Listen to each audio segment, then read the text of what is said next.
بسم اللہ الرحمن الرحیم۔ باب المسح علی الجوربین۔ اس باب میں مسح علی الجوربین کا حکم بیان ہوا ہے کہ جوربین یعنی جرابوں پر مسح کرنا جائز ہے یا نہیں۔ تو اس سلسلے میں علماء کرام کا اختلاف ہے۔ اگر جوربین مجلدین ہو یا منعلین ہو تو ائمہ احناف کے ہاں بالاتفاق اس پر مسح کرنا جائز ہے۔ مجلدین جس کے اوپر اور نیچے چمڑا لگا ہوا ہو، اور منعلین جس کے صرف نیچے چمڑا لگا ہوا ہو، تو اگر اس قسم کی جرابیں ہو تو اس پر ائمہ احناف کے ہاں بالاتفاق مسح جائز ہے۔ اور اگر نہ مجلدین ہو اور نہ منعلین ہو اور اتنے باریک ہو کہ اس میں سے اندر پانی پہنچ سکتا ہو پاؤں تک، تو اس صورت میں بالاتفاق اس جرابے پر مسح کرنا ناجائز ہے۔ اور اگر سخینین ہو یعنی موٹے ہوں، اتنے موٹے ہوں کہ مستمسک بغیر استمساک ہو، کسی چیز کے باندھے بغیر وہ پاؤں پر ٹھہر سکتا ہو، ایک یہ ہو۔ دوسرا یہ کہ اس میں تتابع مشی ممکن ہو، تقریباً 2 میل تک بغیر جوتے کے اس میں سفر کرنا ممکن ہو۔ اور تیسرا یہ کہ اس میں سے پانی اندر نہ رستا ہو۔ یہ 3 شرائط ہو جس جرابے میں تو اس کو سخینین کہا جاتا ہے، جوربین سخینین۔ ایک شرط یہ ہے کہ بغیر کسی چیز کے باندھے وہ پاؤں پر ٹھہر سکتا ہو۔ دوسرے یہ کہ اس میں تتابع مشی ممکن ہو، بغیر جوتے کے اس میں چلنا ممکن ہو تقریباً 2 میل تک، اور وہ پھٹتے نہ ہو۔ اور تیسری شرط یہ ہے کہ اس میں سے اندر پانی نہ رستا ہو۔ تو اگر یہ 3 شرائط ہوں گے تو وہ سخینین کہلائیں گے، جوربین سخینین۔ جوربین سخینین پر مسح کرنا جائز ہے یا نہیں؟ تو صاحبین فرماتے ہیں کہ جائز ہے، اور امام صاحب وہ ناجائز فرماتے ہیں کہ جوربین سخینین پر جائز نہیں ہے۔ اسی طرح امام احمد رحمہ اللہ بھی فرماتے ہیں کہ اس پر جائز ہے، صاحبین کی طرح۔ خلاصہ یہ کہ امام صاحب کے ہاں جوربین پر مسح ان جوربین پر مسح کیا جا سکتا ہے جو مجلدین ہو یا منعلین ہو۔ ان 2 کے علاوہ کسی اور جرابے پر مسح جائز نہیں ہے۔ اور حضرات صاحبین اور امام احمد رحمہم اللہ وہ فرماتے ہیں کہ جوربین مجلدین، منعلین اور سخینین تینوں قسم کے موضوع پر مسح کیا جا سکتا ہے۔ بہرحال امام صاحب نے آخر عمر میں صاحبین کے قول کی طرف رجوع فرما لیا تھا۔ ٹھیک ہے۔ بسند المتصل منا الى الامام ابی داود رحمہ اللہ تعالی انہ قال حدثنا عثمان بن ابی شیبۃ عن وکیع عن سفیان سے مراد سفیان ثوری ہے، عن ابی قیس الاودی هو عبد الرحمن بن ثروان۔ یہ آپ کی کتابوں میں سین ہے یا سا ہے؟ یہ سا ہے۔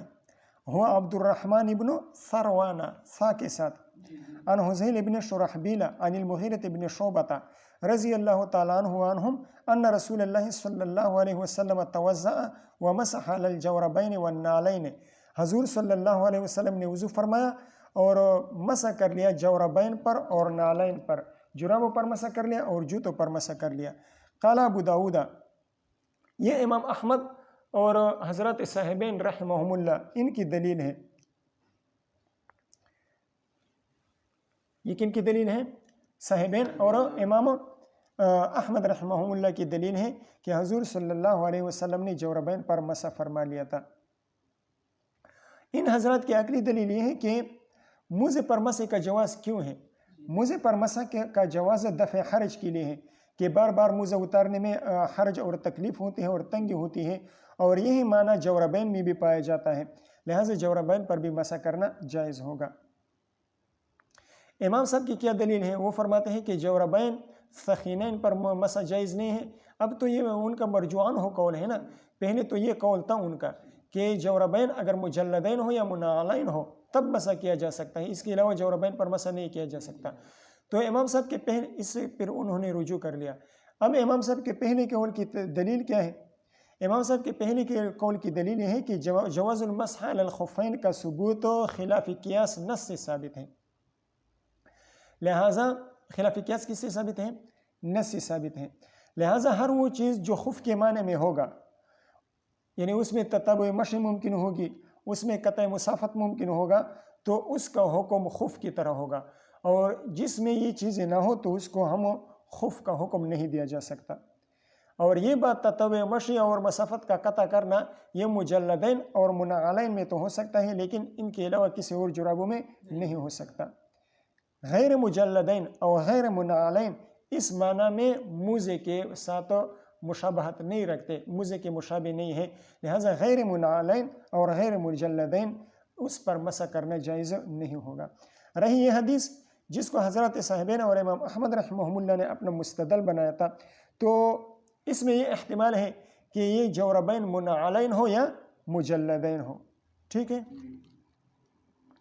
یہ تو ہو گئے دو مذاہب، کون رہ گئے؟ امام مالک اور امام شافعی رحمہ اللہ، وہ رہ گئے۔ امام مالک رحمہ اللہ فرماتے ہیں کہ صرف جوربین مجلدین پر مسح کرنا جائز ہے، باقی پر نہیں، یعنی منعلین پر بھی ان کے ہاں جائز نہیں ہے۔ اور امام شافعی رحمہ اللہ کے اس سلسلے میں 3 اقوال ہیں۔ کتنے اقوال ہیں؟ 3 اقوال ہیں۔ ان کا ایک قول یہ ہے کہ اگر ٹخنوں تک مجلدین ہو، جوربین مجلدین ہو، کہاں تک؟ ٹخنوں تک، تو پھر اس پر مسح کرنا جائز ہوگا۔ اور اگر مجلدین ہو لیکن ٹخنوں تک نہ ہو، یا بالکل مجلدین نہ ہو یعنی منعلین ہو یا سخینین ہو، تو پھر ان پر مسح کرنا جائز نہیں ہوگا۔ دوسرا قول ان کا علامہ شوکانی رحمہ اللہ نے نقل فرمایا ہے نیل الاوتار میں، اور وہ یہ ہے کہ اگر جوربین منعلین ہو اور ان میں تتابع مشی ممکن ہو تب مسح کرنا جائز ہوگا۔ کیا کہا؟ جوربین منعلین ہو اور اس میں تتابع مشی ممکن ہو تب اس پر مسح کرنا جائز ہوگا، ورنہ جائز نہیں ہوگا۔ ان کا تیسرا قول امام ترمذی رحمہ اللہ نے نقل کیا ہے، اور وہ یہ ہے کہ اگر جوربین ثخینین ہو تو مسح جائز ہوگا، اگر ثخینین نہ ہو تو پھر مسح کرنا جائز نہیں ہوگا۔ بات سمجھ میں آ گئی؟ قال ابو داود کان عبد الرحمن بن مہدی لا يحدث بهذا الحدیث، حضرت عبد الرحمن بن مہدی رضی اللہ تعالیٰ عنہ اس حدیث کو روایت نہیں کرتے تھے۔ کیوں؟ لأن المعروف عن المغیرۃ ان النبی صلی اللہ علیہ وسلم مسح علی الخفین، اس لیے کہ حضرت مغیرۃ بن شعبہ رضی اللہ تعالیٰ عنہ سے جو معروف روایت ہے وہ یہ ہے کہ مسح علی الخفین، مسح علی الجوربین معروف نہیں ہے۔ تو امام ابو داود رحمہ اللہ نے مسح علی الجوربین والی حدیث کو غیر معروف قرار دیا ہے، حالانکہ یہ غیر معروف نہیں ہے۔ کیوں؟ اس لیے کہ اس روایت کو ابن ماجہ نے بھی روایت کیا ہے، ابن ماجہ نے بھی اس کی تخریج کی ہے، اور امام ترمذی رحمہ اللہ نے بھی اس کی تخریج کی ہے۔ یہ جوربین والی، مسح علی الجوربین والی، یہ غیر معروف نہیں ہے، ابن ماجہ میں بھی آئی ہے اور ترمذی شریف میں بھی آئی ہے، اور امام ترمذی رحمہ اللہ تو ان نے تو اس پر حکم بھی لگایا ہے، ھذا حدیث حسن صحیح، یہ حکم لگایا ہے۔ تو حسن صحیح روایت غیر معروف کس طرح ہو گئی؟ ٹھیک ہے،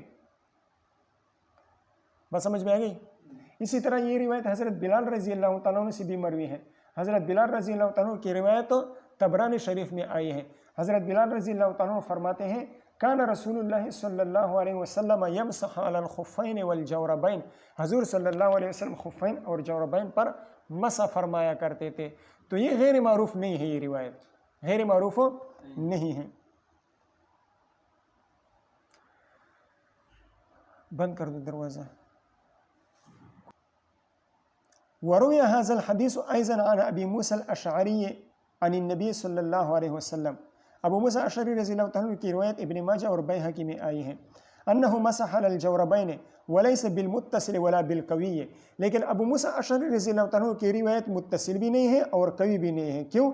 اس لیے کہ اس روایت کو ضحاک بن عبد الرحمن وہ روایت کرتے ہیں ابو موسیٰ اشعری رضی اللہ تعالیٰ عنہ سے، اور ضحاک بن عبد الرحمن کا سماع حضرت ابو موسیٰ اشعری رضی اللہ تعالیٰ عنہ سے ثابت نہیں ہے، لہٰذا یہ متصل نہ ہوئی، منقطع ہو گئی۔ ولا بالقوی، اور یہ حدیث قوی بھی نہیں ہے۔ کیوں؟ اس لیے کہ ضحاک بن عبد الرحمن سے روایت کرنے والے کون ہیں؟ عیسیٰ بن سنان ہے، اور عیسیٰ بن سنان کی محدثین نے تضعیف کی ہے۔ امام احمد نے، حضرت یحییٰ بن معین نے، اور حضرت ابو زرع اور حضرت امام نسائی رحمہم اللہ تعالیٰ، ان حضرات نے عیسیٰ بن سنان کی تضعیف کی ہے۔ تو نہ متصل ہے، ضحاک بن عبد الرحمن کا سماع حضرت ابو موسیٰ اشعری رضی اللہ عنہ سے ثابت نہیں ہے۔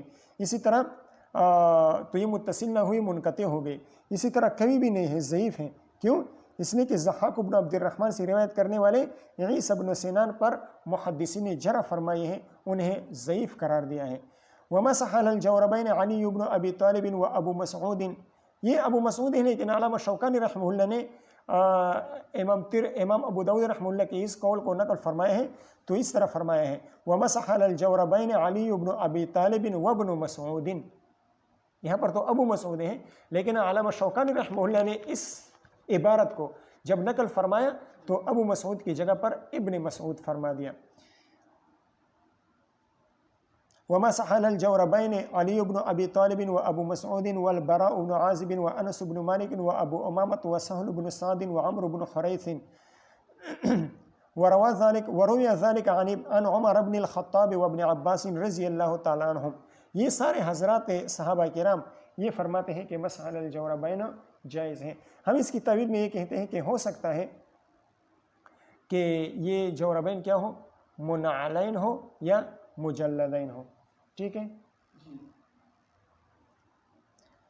بابن، یہ باب بلا ترجمہ ہے، اس پر کوئی عنوان قائم نہیں کیا گیا ہے، تو ہو سکتا ہے یہ مقبل باب کے تحت داخل ہو، یا بعض مرتبہ حضرات محدثین باب کو بلا ترجمہ ذکر کر دیا جاتا ہے تشخیص اذہان کے لیے. ترجمہ ظاہر ہوتا ہے، جیسا کہ یہاں پر ہیں مسح علی نعلین و قدمین ہے، تو باب المسح علی النعلین یہ باب قائم کیا جا سکتا ہے، یا اس طرح کے کوئی اور کا باب قائم کیا جا سکتا ہے. تو حدیث ترجمۃ الباب ثابت ہوتا ہے آسانی کے ساتھ، تو اس وجہ سے ترجمۃ الباب کو قائم نہیں کرتے بلکہ بلا ترجمہ کے بابن کہہ دیتے ہیں. وبه قال حدثنا مسدد وعباد بن موسى قال حدثنا هشيم عن يعلى بن عطاء عن أبيه. يعلى بن عطاء کے والد محترم عطاء العامری الطائفی، وہ اپنے والد محترم عطاء العامری الطائفی سے روایت کرتے ہیں. قال عباد بسنده عن عطاء. قال، اچھا، عباد بن موسیٰ فرماتے ہیں کہ قال عطاء العامری نے فرمایا اخبرنی اوس بن ابی اوس الثقفی ان رسول اللہ صلی اللہ علیہ وسلم توضأ ومسح علی نعلیہ. حضور صلی اللہ علیہ وسلم نے وضو فرمایا اور نالین پر مسح فرما لیا، وقدمہ اور قدم یعنی پاؤں پر مسح فرما لیا. حضور صلی اللہ علیہ وسلم نے وضو فرمایا اور جوتوں اور پاؤں پر مسح فرما لیا. یہ مسدد کے الفاظ ہیں. یہ کس کے الفاظ ہیں؟ مسدد کے الفاظ ہیں. مسدد فرماتے ہیں ان رسول اللہ صلی اللہ علیہ وسلم توضأ ومسح علی نعلیہ وقدمہ. وقال عباد بن موسیٰ جو امام ترمذی رحمہ اللہ کے دوسرے استاذ ہیں، وہ کیا فرماتے ہیں؟ مسدد کے الفاظ میں تو ارسال کا احتمال تھا. اب عباد بن موسیٰ ان کے الفاظ کیا ہیں؟ وہ اس طرح فرماتے ہیں کہ حضرت اوس بن اوس الثقفی نے فرمایا رأیت رسول اللہ صلی اللہ علیہ وسلم اتا علی قزامۃ قوم. حضور صلی اللہ علیہ وسلم قزامہ قوم، قزامہ اس کو کہتے ہیں کہ جگہ جگہ کنویں کھود دیے جائے اور نیچے زمین کے نیچے تمام کنووں کا آپس میں کنیکشن بنا دیا جائے، یعنی ایک کنویں سے راستہ سرنگ کھول دیا جائے دوسرے کنویں کی طرف، پھر دوسرے سے سرنگ کھول دی جائے تیسرے کنویں کی طرف. تو جب ایک کنویں میں پانی زیادہ ہو جاتا ہے تو وہ چلا جاتا ہے دوسرے کنویں کی طرف. تو اس طرح سارے کنویں بھر جاتے ہیں اپنے ضرورت کے مقدار کے مطابق. اس کو کہا جاتا ہے، آپ یوں کہیں کہ وضو خانے آئے، حضور صلی اللہ علیہ وسلم وضو خانے آئے، یعنی المیزہ. یہ عباد سے اوپر کسی راوی کی طرف سے تفسیر ہے. قزامہ کی تفسیر کے ہیں میزہ کے ساتھ. ولم یذکر مسدد المیزہ والقزامۃ. ولم یذکر مسدد المیزہ والقزامۃ. مسدد بن مسرحد نے اپنی روایت میں میزہ اور قزامہ کا ذکر نہیں کیا. ثم اتفقتا مسدد وعباد وکلاہما قالا فتوضأ ومسح علی نعلیہ وقدمہ. بس سمجھ میں آ گئی؟ قال عباد قال اخبرنی اوس بن ابی اوس الثقفی. اس عبارت سے امام ابو داؤد رحمہ اللہ کا مقصد کیا ہے؟ اس عبارت سے امام ابو داؤد رحمہ اللہ کا مقصد یہ ہے کہ مسدد اور عباد کے الفاظ میں اختلاف ہے. دونوں کے الفاظ میں 3 طرح کا اختلاف واقع ہوا ہے. لفظ اخبار میں اختلاف واقع ہوا ہے، اور لفظ رأیت میں اختلاف واقع ہوا ہے، اور لفظ المیزہ اس میں اختلاف واقع ہوا ہے. عباد نے اپنی روایت لفظ اخبار کے ساتھ روایت کی ہے، لفظ اخبار کے ساتھ روایت کی ہے. عباد ابن موسیٰ نے قال عباد قال اخبرنی، قال عباد قال اخبرنی. تو عباد ابن موسیٰ نے اخبار کے الفاظ کے ساتھ روایت بیان کی ہے. بات سمجھ میں آگئی؟ اور مسدد نے لفظ اخبار کے ساتھ روایت بیان نہیں کی ہے، بلکہ عن کے ساتھ یا کسی اور لفظ کے ساتھ انہوں نے روایت بیان کی ہے. تو مسدد کی روایت اس طرح ہو جائے گی: ان رسول اللہ صلی اللہ علیہ وسلم توضأ ومسح على نعلیہ وقدمیہ. اور عباد کی روایت اس طرح ہو جائے گی: رأیت رسول اللہ صلی اللہ علیہ وسلم اتا قزامۃ قوم یعنی المیزہ فتوضأ ومسح على نعلیہ وقدمیہ. بات سمجھ میں آ گئی؟ ان الفاظ سے ومسح على قدمیہ ومسح على نعلیہ وقدمیہ، اس عبارت سے ظاہراً یہ ثابت ہوتا ہے کہ حضور صلی اللہ علیہ وسلم نے نعلین اور قدمین پر مسح کر لیا. لیکن یہ مراد نہیں ہے، اس لیے کہ حضور صلی اللہ علیہ وسلم کا یہ وضو نفل وضو تھا، کوئی فرض وضو نہیں تھا، تطوع وضو تھا. حدث کا وضو نہیں تھا کہ انہیں حدث لاحق ہوا تھا پھر وضو فرما رہے تھے، یہ نہیں تھا، بلکہ پہلے سے وضو تھا، وضو علی الوضو فرما رہے تھے. اور اس کی تائید یہ حضرت ابن خزیمہ رحمہ اللہ نے صحیح ابن خزیمہ میں ایک روایت نقل کی ہے، اس سے بھی اس کی تائید ہوتی ہے. صحیح ابن خزیمہ میں باب قائم کیا ہے: باب ذکر دلیل علی ان مسح النبی علیہ الصلوۃ والسلام علی النعلین کان فی وضوء تطوع لا من حدث. صحیح ابن خزیمہ میں باب کیا ہے؟ باب ذکر دلیل علی ان مسح النبی علیہ السلام علی النعلین کان فی وضوء تطوع لا من حدث. اس بات کی دلیل کہ حضور صلی اللہ علیہ وسلم نے جو مسح علی النعلین فرمایا تھا یہ وضو تطوع تھا، حدث کے نتیجے میں جو وضو کیا جاتا ہے وہ وضو نہیں تھا. پھر اس میں انہوں نے ایک روایت نقل کی ہے عبد خیر کی. عبد خیر حضرت علی رضی اللہ عنہ سے روایت کرتے ہیں: انہ دعا بکوز من ماء ثم توضأ وضوءا خفیفا ومسح علی نعلیہ ثم قال هكذا وضوء رسول اللہ صلی اللہ علیہ وسلم للطاہر ما لم يحدث، جب تک اسے حدث لاحق نہ ہوا ہو. تو اسے معلوم ہوتا ہے کہ حضور صلی اللہ علیہ وسلم کا یہ وضو من حدث نہیں تھا بلکہ وضو علی الوضو تھا. تو اگر وضو علی الوضو تھا اور انہوں نے نعلین اور قدمین پر مسح کر لیا تو اس میں کوئی خرابی نہیں ہے، حتیٰ کہ اگر وہ بالکل پاؤں کو چھوتے بھی نہ غسل کے ساتھ نہ مسح کے ساتھ تب بھی جائز تھا. ٹھیک ہے. مسح علی النعلین کے بارے میں امام طحاوی رحمہ اللہ نے 2 مذہب ذکر فرمائے ہیں. وہ فرماتے ہیں کہ ایک قوم کے ہاں مسح علی النعلین جائز ہیں، اور ان کی دلیل حضرت ابو ذبیان رضی اللہ تعالیٰ عنہ کی روایت ہے. وہ فرماتے ہیں کہ میں نے حضرت علی رضی اللہ تعالیٰ عنہ کو دیکھا کہ انہوں نے کھڑے ہو کر پیشاب فرمایا، ثم دعا بماء فتوضأ ومسح علی نعلیہ. حضرت علی رضی اللہ تعالیٰ عنہ نے کھڑے ہو کر پیشاب فرمایا، پھر پانی منگوایا اور وضو فرما لیا اور نعلین یعنی جوتوں پر مسح کر لیا. پھر مسجد میں داخل ہو گئے، وہاں پر مسجد اتار دیا اور نماز پڑھی الی آخرہ. پوری روایت ہے. اور یہ ایک مذہب ہو گیا کہ مسح علی النعلین جائز ہے. امام طحاوی رحمہ اللہ فرماتے ہیں کہ دوسرا مذہب یہ ہے کہ مسح علی النعلین جائز نہیں ہے. وہ کہتے ہیں کہ ہو سکتا ہے حضور صلی اللہ علیہ وسلم نے ایسے جوتوں پر مسح کر لیا ہو کہ جن کے نیچے انہوں نے جوربین پہن رکھے ہو، اور جوربین بھی اس قسم کی جوربین ہو کہ اگر جوتے نہ ہوتے تو ان جوربین پر مسح کرنا جائز ہوتا، یعنی مجلدین تھے یا منعلین تھے یا سخینین تھے. تو حضور صلی اللہ علیہ وسلم نے جوتوں سمیت، اور حضور صلی اللہ علیہ وسلم کے جوتے تو آپ دیکھ چکے ہیں نا، 2 تسمے ہوا کرتے تھے، 2 تسمے ہوا کرتے تھے، تو جوربین اس میں سے نظر آتے تھے. تو حضور صلی اللہ علیہ وسلم نے جوتے پہنے جوربین پر مسح کر لیا. مراد کیا تھی؟ نیت حضور صلی اللہ علیہ وسلم کی جوربین پر مسح کرنے کی تھی. اور جوربین میں نے عرض کیا کہ کس قسم کے جوربین تھے؟ اس قسم کے جوربین تھے جو مجلت منال تھے، اگر جوتے نہ پہنے ہوئے ہوتے تو اس پر مسح کرنا درست اور جائز ہوتا تھا. ٹھیک ہے، بات سمجھ میں آ گئی؟ جوتوں پر مسح سے مقصود جوربین پر مسح تھا. اور یہ احتمال جو ہم نے بیان کیا، امام طحاوی رحمہ اللہ نے جو احتمال بیان کیا ہے کہ ہو سکتا ہے حضور صلی اللہ علیہ وسلم نے جوتوں کے نیچے جوربین پہن رکھے ہوں، اور حضور صلی اللہ علیہ وسلم کا مسح النعلین سے مقصود اور مراد مسح الجوربین ہو.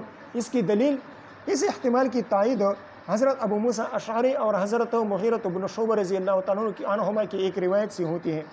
حضرت ابو موسیٰ اشعری رضی اللہ تعالیٰ فرماتے ہیں ان رسول اللہ صلی اللہ علیہ وسلم مسح علی جوربیہ و نعلیہ، حضور صلی اللہ علیہ وسلم نے جوتوں اور جوربین پر مسح کر لیا. تو جوتوں پر مسح کر لیا اور جوربین پر مسح کر لیا. جوتوں پر مسح کر لیا ظاہراً، لیکن مقصود جوربین پر مسح کرنا تھا.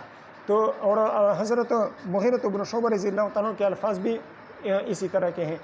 تو اس حدیث سے معلوم ہوتا ہے کہ حضور صلی اللہ علیہ وسلم کا مقصود اصلی وہ جوربین پر مسح کرنا تھا، لیکن جوتوں کے اوپر انہوں نے جوربین پر مسح فرما لیا. ٹھیک ہے،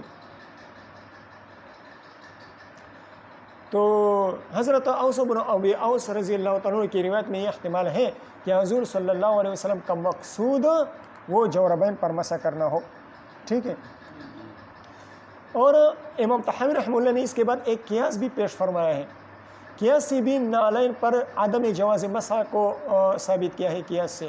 اور وہ فرماتے ہیں کہ دیکھیں اگر خفین پٹے ہوئے ہو ایسے پٹے ہوئے ہو کہ ہاتھ کی 3 انگلیوں کی مقدار سے زیادہ پٹے ہوئے ہو اور قدم اس میں سے نظر آ رہا ہو، تو پھر اس صورت میں ان خفین پر، ان موضوع پر مسح کرنا جائز نہیں ہوگا.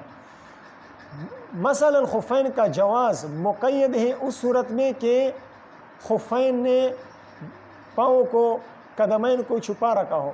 اگر قدمین ظاہر ہو موضوع سے تو پھر ان موضوع پر مسح کرنا جائز نہیں ہوگا. اب دیکھیں نعلین سے پاؤں ظاہر ہوتے ہیں یا نہیں؟ نعلین سے پاؤں دکھائی دیتے ہیں یا نہیں؟ دکھائی دیتے ہیں یا نہیں؟ نعلین سے دکھائی نہیں دیتے ہیں نا. نعلین سے تو پاؤں دکھائی دیتے ہیں، تو اس پر مسح کرنا جائز نہیں ہوگا. جب موزے یعنی خفین جب موزے پھٹے ہوئے ہو تو ان پر مسح کرنا جائز نہیں ہے. کیوں جائز نہیں ہے؟ اس لیے کہ اس میں سے پاؤں نظر آ رہا ہے. تو یہ پاؤں کا نظر آنا تو جوتوں میں زیادہ ہوتا ہے، جوتوں میں تو زیادہ پاؤں نظر آتا ہے، تو اس پر تو بطریق اولا مسح کرنا جائز نہیں ہوگا. ٹھیک ہے،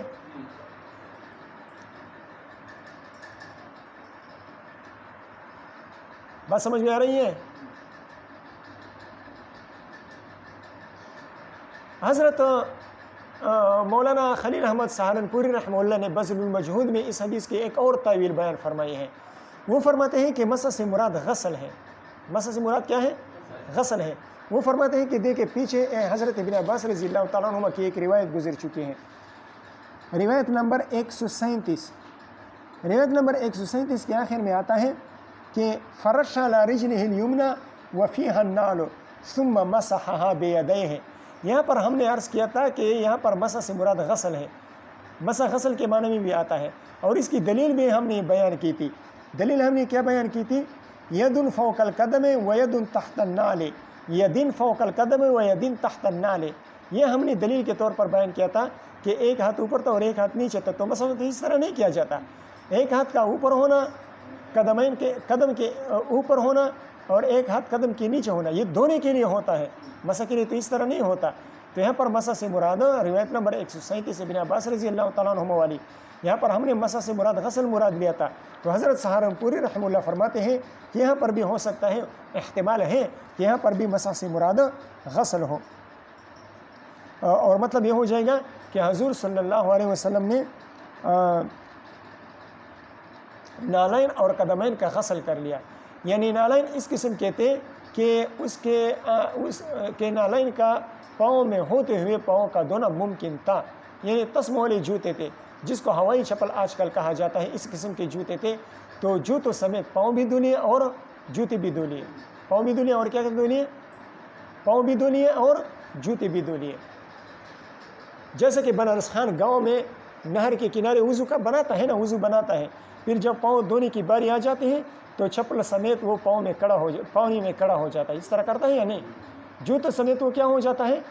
پاؤں میں کڑا ہو جاتا ہے، تو پاؤں بھی دھل جاتے ہیں اور جوتے بھی صاف ہو جاتے ہیں، دھل جاتے ہیں، اس طرح ہوتا ہے بنارس خان۔ بابن کیف المسح، ھذا بابن فی بیان کیفیت المسح، مسح کی کیفیت کس طرح ہونی چاہیے، مسح الخفین کی کیفیت کس طرح ہونا چاہیے، کیا کیفیت ہونی چاہیے؟ یعنی مسح صرف موزے کے اوپر کے حصے پر کرنا چاہیے یا نیچے اور اوپر دونوں حصوں پر کرنا چاہیے؟ صرف مسح صرف اعلی الخف پر کرنا چاہیے یا اعلی الخف و اسفل الخف دونوں پر کرنا چاہیے؟ تو اس سلسلے میں حضرات فقہاء کرام کے درمیان اختلاف واقع ہوا ہے۔ امام ابو حنیفہ اور امام احمد اور امام سفیان ثوری رحمہم اللہ تعالی وہ فرماتے ہیں کہ مسح صرف اور صرف ظاہر خف پر ہوگا، باطن خف پر مسح جائز نہیں ہے۔ اور امام مالک، امام شافعی، امام ابن شہاب زہری اور علامہ عبداللہ ابن المبارک، کون کون بیان ہوئے؟ احمد علی، ابن شہاب زہری اور حضرت عبداللہ ابن المبارک رحمہم اللہ تعالی وہ فرماتے ہیں کہ ظاہر و باطن، ظاہر خف اور باطن خف دونوں طرف مسح کیا جائے گا۔ پھر امام مالک اور امام شافعی رحمہم اللہ فرماتے ہیں کہ اگر ظاہر خف پر مسح کر لیا اور باطن خف پر مسح نہیں کیا تب بھی ٹھیک ہے۔ یعنی دو حضرات کے ہاں ظاہر خف پر مسح کرنا، اوپر والے حصے پر مسح کرنا واجب ہے اور نچلے حصے پر مسح کرنا سنت اور فضیلت کی بات ہے۔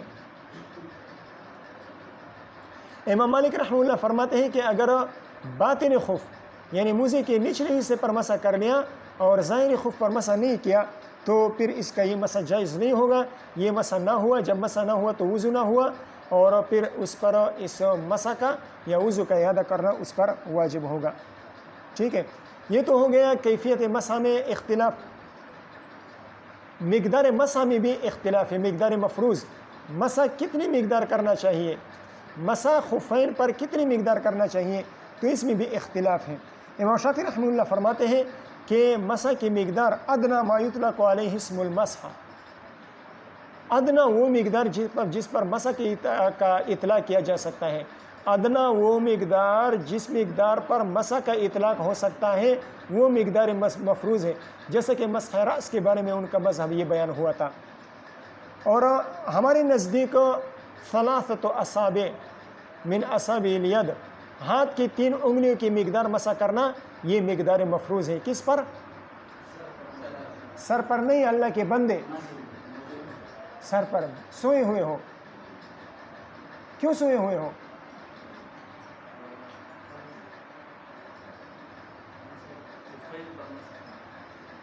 خفین کی بات ہو رہی ہے، مسح راس کی بات نہیں ہو رہی۔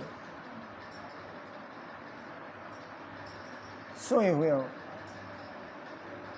اگر پھر سو گئی تو پھر کھڑا کروں گا، ٹھیک ہے، جاگتے رہو۔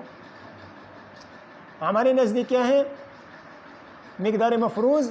ثلاثۃ اصابع من اصابع الید، 3 انگلیوں کی مقدار مسح کرنا یہ مقدار مفروض ہے۔ کس پر ہے مدنی؟ خفین پر۔ ابھی جاگ گیا۔ یہ احناف کون کون سا مذہب بیان ہوا؟ مولانا شافعی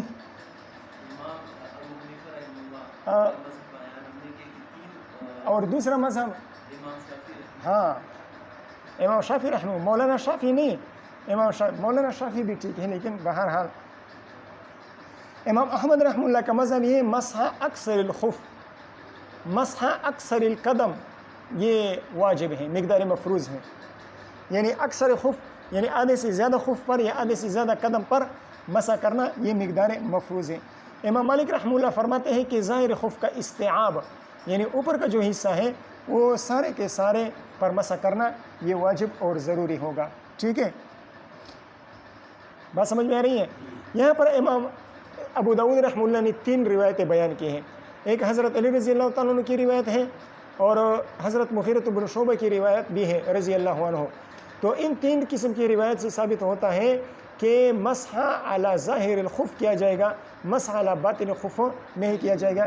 پھر ایک چھوٹی روایت بھی ذکر فرمائی ہے جو کہ شوافی اور مالکیہ کا مستدل بن سکتا ہے، وہاں تک پہنچتے ہیں پھر بات کرتے ہیں.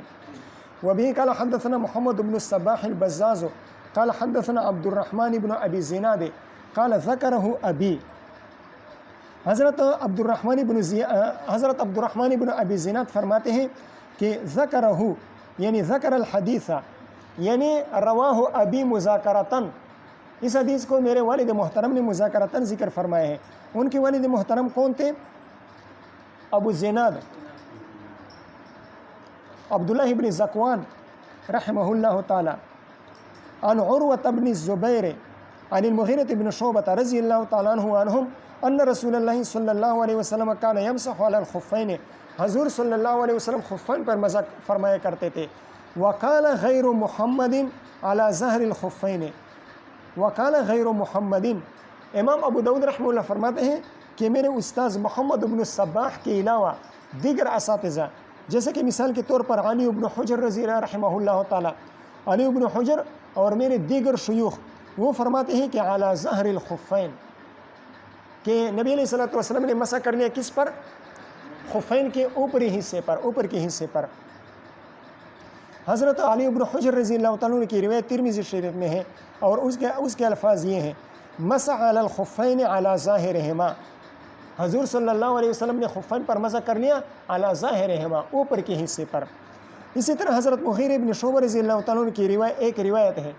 حضرت مغیرۃ بن شعبہ رضی اللہ تعالیٰ فرماتے ہیں ان النبی صلی اللہ علیہ وسلم مسح علی ظاہر خفیہ، مسح علی ظاہر خفیہ. دونوں روایات میں یعنی محمد بن الصباح اور علی بن حجر رحمہم اللہ تعالی، دونوں کی روایت میں فرق کیا ہوا؟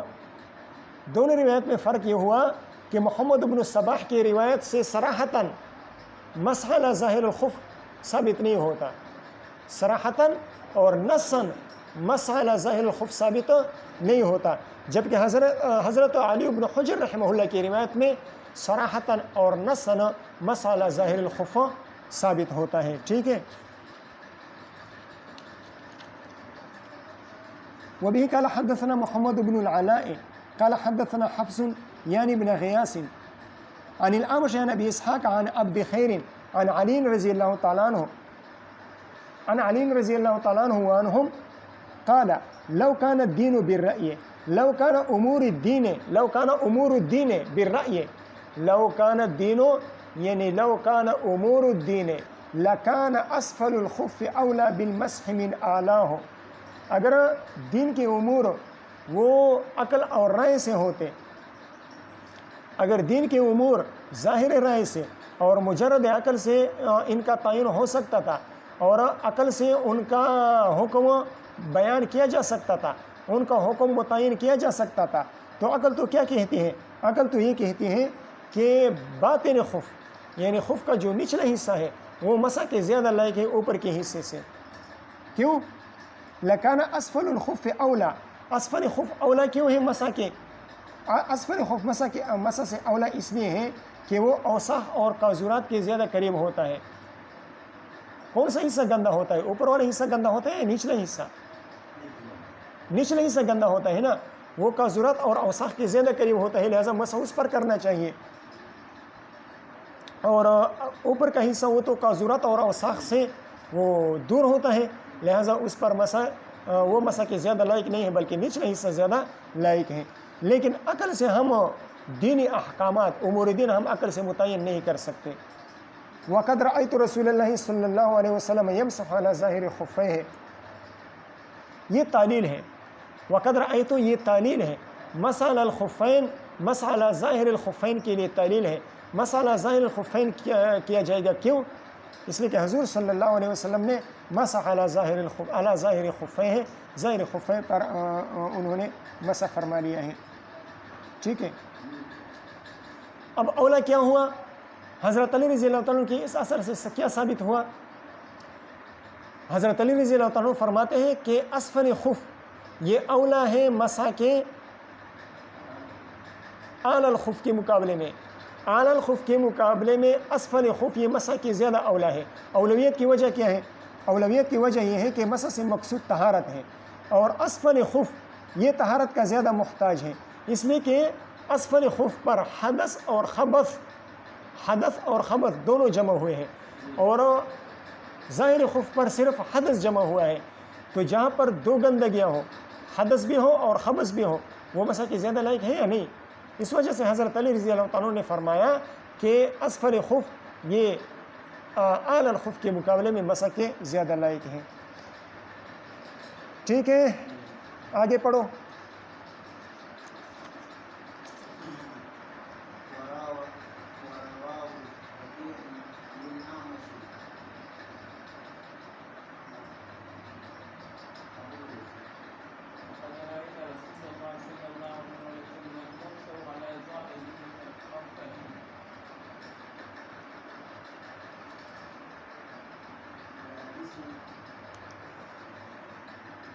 وبه قال حدثنا محمد بن رافع قال حدثنا يحيى بن آدم قال حدثنا يزيد بن عبد العزيز عن الأعمش بإسناده بهذا الحديث۔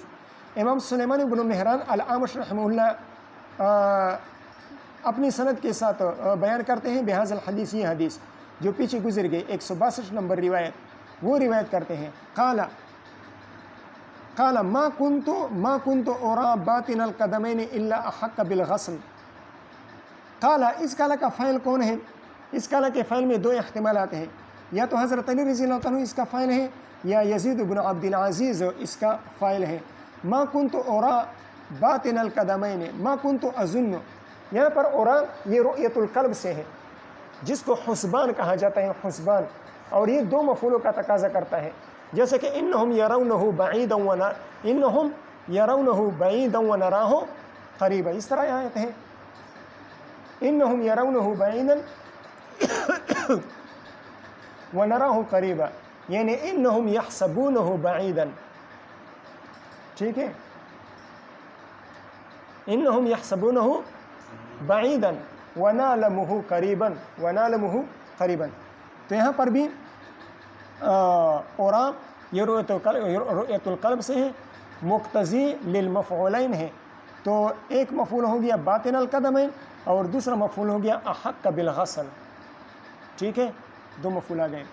ما كنت أرى باطن القدمين إلا أحق بالغسل حتى رأيت رسول الله صلی اللہ علیہ وسلم يمسح على ظهر خفيه۔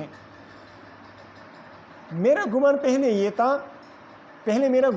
تھا کہ باطن قدمین یہ دھونے کے غسل کے زیادہ لائق ہیں، لیکن جب میں نے حضور صلی اللہ علیہ وسلم کو دیکھا کہ انہوں نے اوپر والے حصے پر مسح کر لیا، موضوع کے اوپر والے حصے پر مسح کر لیا، تو میں نے اپنی اس رائے سے رجوع کر لیا، اور میں نے کہا کہ غسل میں دونوں برابر ہیں، باطن قدمین اور ظاہر قدمین یہ دونوں غسل میں برابر ہیں، دونوں میں سے ایک بھی اولا بالغسل نہیں ہے، دونوں میں سے ایک بھی احق بالغسل نہیں ہے، اس لیے کہ حضور صلی اللہ علیہ وسلم نے صرف اوپر والے حصے پر مسح کر لیا، تو یہ تو عقل کے خلاف، عقل تو کہتے ہیں کہ نچلے حصے پر مسح کر لو، تو جب حضور صلی اللہ علیہ وسلم نے اوپر والے حصے پر مسح کر لیا، تو اس سے میں نے استدلال کر لیا اس بات پر کہ غسل کے لائق، غسل کے حقدار ظاہر اور باطن دونوں یکساں ہیں، ٹھیک ہے،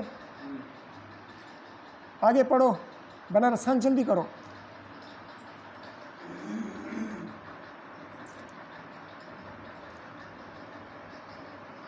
بنارس خان پڑھو،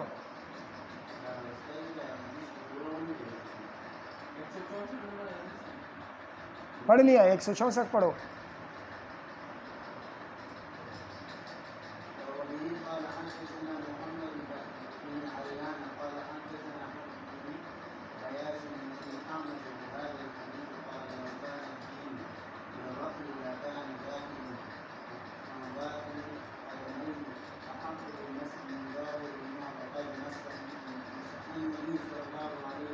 بس وبه قال حدثنا محمد بن العلاء قال حدثنا حفص بن غياث عن الأعمش بهذا الحديث قال لو كان الدين بالرأي، یعنی لو كان امور الدين بالرأي لكان باطن القدمين احق بالمسح من ظاہرهما، یہاں پر قدمین سے مراد خفین ہیں، قدمین سے مراد لکان باطن القدمین یعنی لکان باطن الخفین احق بالمسح من ظاہرہما، اور باطن سے مراد یہاں پر وہ حصہ نہیں ہے جو قدم کے چمڑے کے ساتھ ملا ہوا ہے، جو جلد کے ساتھ ملا ہوا ہے وہ مراد نہیں ہے، اس لیے کہ اس پر مسح خفین نکالے بغیر مسح اس پر ممکن نہیں ہے، اور جب خفین نکال دیا تو پھر تو پاؤں کا وظیفہ غسل بن جائے گا، مسح نہیں بنے گا۔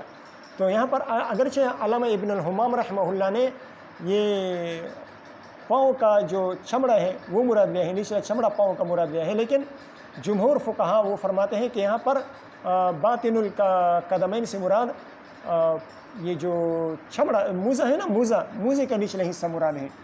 لکان باطن القدمین یعنی لکان باطن الخفین احق بالمسح من ظاہرہما وقد مسح النبی صلی اللہ علیہ وسلم علی ظاہر خفیہ، حضور صلی اللہ علیہ وسلم نے اپنے موزوں کے ظاہر پر یعنی اوپر کے حصے پر مسح کر لیا تھا۔ ورواه وكيع عن الأعمش بإسناده قال كنت أرى أن باطن القدمين أحق بالمسح من ظاهرهما، یہاں پر بھی قدمین سے مراد خفین ہے۔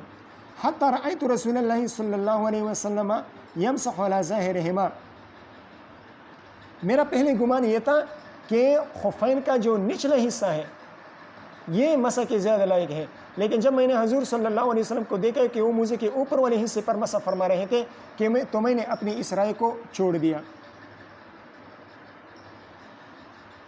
قال وکیع یعنی الخفین، قال وکیع یعنی الخفین، حضرت وکیع بن الجراح رحمہ اللہ نے یہ خفین کی تفسیر بیان کی ہے۔ یہ خفین کی تفسیر کس کی ہے؟ اعلیٰ ظاہرہما میں تثنیہ کی جو ضمیر ہیں اس کی بھی تفسیر بن سکتی ہے اور قدمین کی بھی تفسیر بن سکتی ہیں۔ اعلیٰ ظاہرہما یعنی اعلیٰ ظاہر الخفین، اور وہاں پر جو پیچھے قدمین گزر گیا جیسے کہ میں نے پہلے عرض کر دیا کہ قدمین سے مراد خفین ہے، تو یہ خفین اس قدمین کی تفسیر بھی بن سکتی ہے۔ وَرَوَاهُ عِيسَى بْنُ يُونُسَ عَنِ الْأَعْمَشِ كَمَا رَوَاهُ وَكِيعٌ وَرَوَاهُ أَبُو السَّوْدَاءِ عَمْرُ بْنُ عِمْرَانَ عن ابن عبد خیر عن أبيه قال رأيت عليا توزع فغسل ظاهر قدميه وقال لولا أني رأيت رسول الله صلى الله عليه وسلم يفعله وساق الحديث۔ عیسی بن یونس اعمش سے روایت کرتے ہیں، کس طرح؟ جیسا کہ وکیع بن الجراح وہ اعمش سے روایت کرتے ہیں۔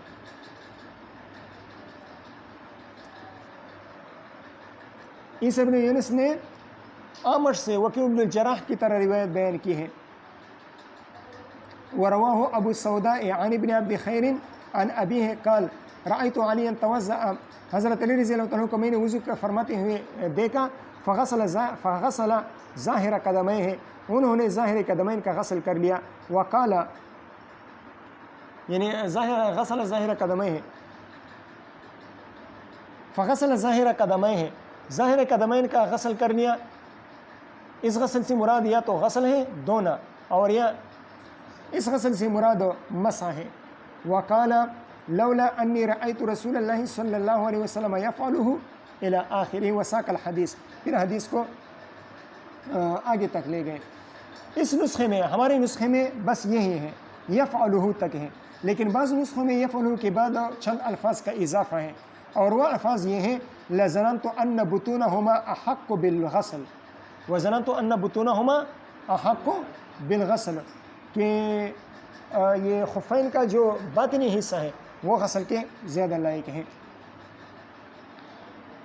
وبه قال حدثنا موسى بن مروان ومحمود بن خالد الدمشقي المعنى يعني المعنى واحد قال حدثنا وليد بن مسلم قال محمود قال أخبرنا ثور بن يزيد عن رجاء بن حيوة عن كاتب المغيرة بن شعبة عن المغيرة بن شعبة رضي الله تعالى عنه وعنهم قال وزأت النبي صلى الله عليه وسلم في غزوة تبوك۔ وزأت زوات کی تشدید کے ساتھ، یعنی خدمت له فی الوضوء، میں حضور صلی اللہ علیہ وسلم کا خادم بنا وضو میں۔ وزأتنا، میں نے انہیں وضو کرایا، فی غزوة تبوک، غزوہ تبوک کے موقع پر، فمسح علی الخفین واسفلہما، انہوں نے خفین پر مسح کر لیا اور نچلے حصے پر بھی مسح کر لیا۔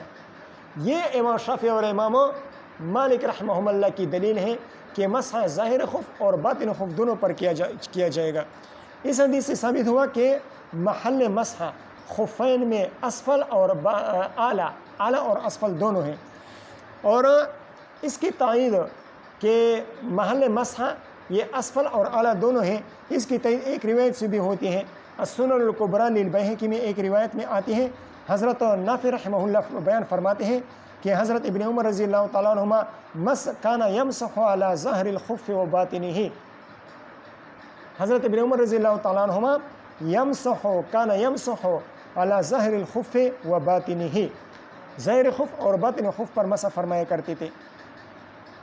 لیکن اس حدیث کے بارے میں امام ترمذی رحمہ اللہ نے ایک علت بیان فرمائی ہے، وہ فرماتے ہیں کہ یہ حدیث معلول ہے۔ کون سی حدیث؟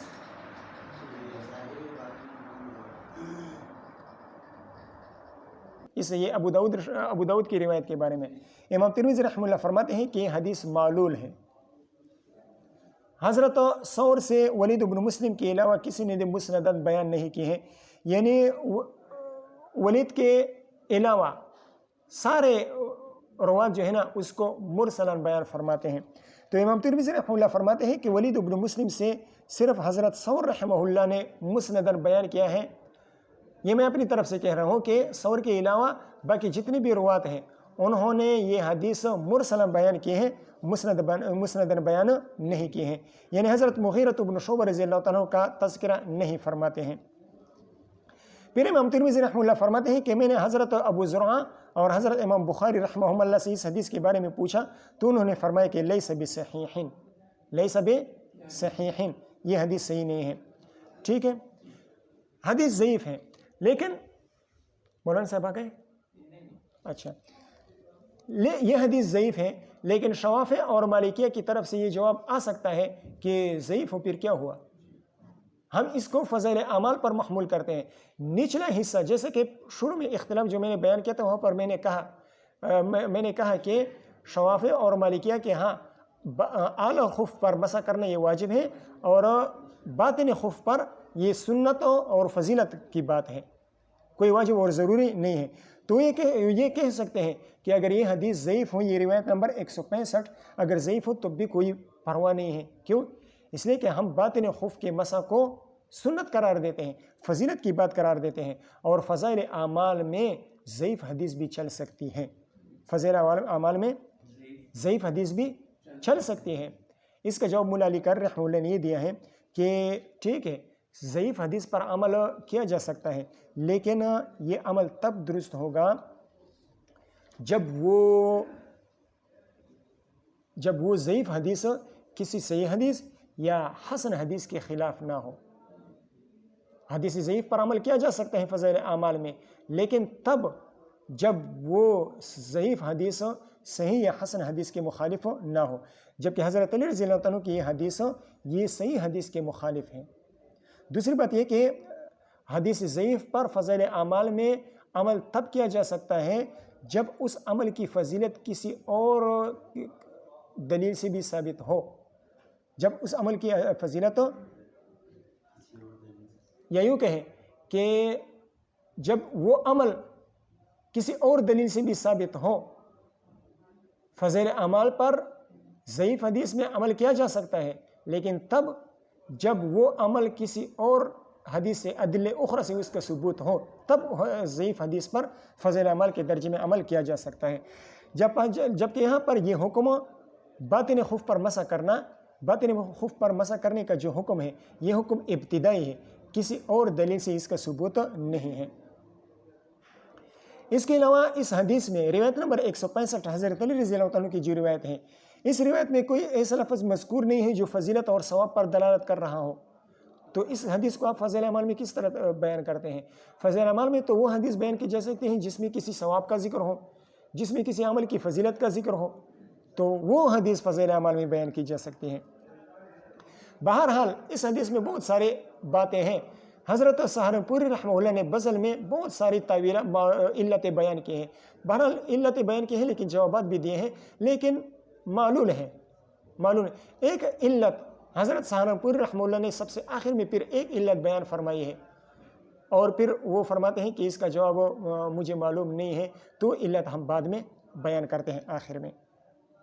وہ صحیح حدیث، جیسے کہ ہم نے عرض کیا کہ ضعیف حدیث پر عمل تب کیا جا سکتا ہے جب وہ کسی صحیح یا حسن حدیث کے خلاف نہ ہو، جبکہ یہ روایت نمبر 165 صحیح حدیث کے خلاف ہے۔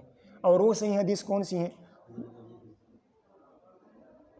وہ صحیح حدیث امام بیہقی رحمہ اللہ نے السنن الکبری میں روایت کی ہیں۔ حضرت مغیرۃ بن شعبہ رضی اللہ تعالیٰ عنہ فرماتے ہیں رأیت رسول اللہ صلی اللہ علیہ وسلم بالا ثم توضع ومسح على خفيه ووضع يده اليمنى على خفه الأيمن۔ اب دیکھیں یہاں پر غور کریں، حضور صلی اللہ علیہ وسلم نے مسح على خفيه موزوں پر مسح کر لیا، ووضع يده اليمنى على خفه الأيمن دایاں ہاتھ دائیں موزے پر رکھ لیا، وَيَدَهُ الْيُسْرَ عَلَى خُفِّهِ الْأَيْسَرِ اور بایاں ہاتھ بائیں موزے پر رکھ لیا، ثُمَّ مَسَحَ عَلَىٰهُمَا مَسْحَةً وَاحِدَةً پھر اوپر والے حصے پر مسح کر لیا ایک ہی مسح۔ تو یہ حدیث حضرت امام بیہقی رحمہ اللہ کی یہ حدیث یہ کاتب المغیرہ کی حدیث کے بالکل مخالف ہیں۔ اس حدیث میں آپ یہ تعویل نہیں کر سکتے کہ حضور صلی اللہ علیہ وسلم نے اوپر اور نیچے مسح کر لیا تھا، راوی نے اوپر والے کے حصے کو نقل کر دیا اور اختصار نچلے حصے کو چھوڑ دیا، یہ تعویل آپ نہیں کر سکتے، کسی اور قسم کی تعویل آپ نہیں کر سکتے۔ کیوں؟ اس لیے کہ مسحتاً واحدتاً کے الفاظ آئے ہیں۔ اگر آپ یہ کہیں کہ ایک مرتبہ حضور صلی اللہ علیہ وسلم نے دایاں ہاتھ دائیں موزے پر رکھ لیا، بایاں ہاتھ بائیں موزے پر رکھ لیا اور مسح کر لیا، اور پھر دایاں ہاتھ دائیں موزے کے نیچے رکھ لیا اور بائیں ہاتھ بائیں موزے کے نیچے رکھ لیا اور دوبارہ مسح کر لیا، تو پھر یہ مسحتاً واحدتاً ہوا یا دو مسح ہوئے؟ کتنے مسح ہوئے؟ عماد علی؟ دو مسح ہوئے نا، تو مسحتاً واحدتاً تو نہ ہوا، حالانکہ حدیث میں صاف طور پر مسحتاً واحدتاً کے الفاظ موجود ہیں۔ ٹھیک ہے۔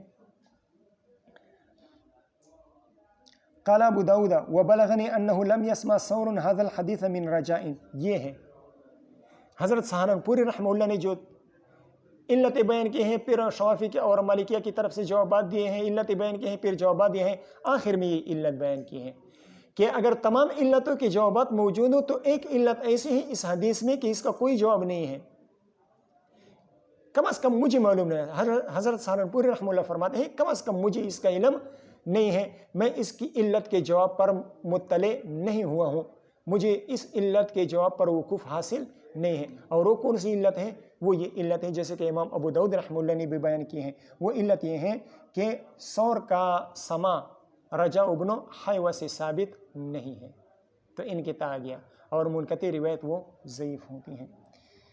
ٹھیک ہے، چلو یہ لو عماد علی۔